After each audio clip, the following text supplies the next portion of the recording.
9 nafari, ya'ni 100% pedagoglar malaka oshirdi.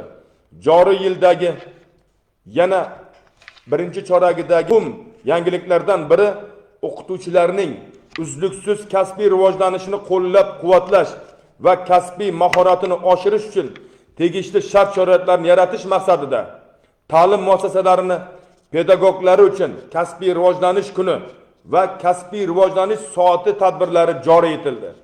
Viloyatda tashkil etilgan kasbiy rivojlanish kuni va kasbiy rivojlanish soati tadbirlarini aniq fanlar, matematika va informatika, tabiiy fanlar, fizika, biologiya, kimyo, geografiya, boshlang'ich ta'lim va ingliz tili yo'nalishlaridagi bo'yicha jami 182 ta tayanch maktablarda 16 nafar master trener, 194 nafar mentor trener, 5020 nafar yetakchi o'qituvchilar va 26043 nafar fan o'qituvchilari joriy yilda jalb etildi.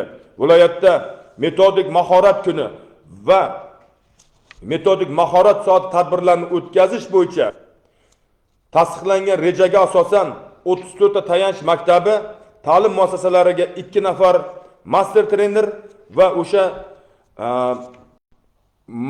mentor trener yetakchi tarbiyachilar barchasi markazimizdagi viloyatdagi kasb mahorat maktabida malakalarini oshirib olishdi.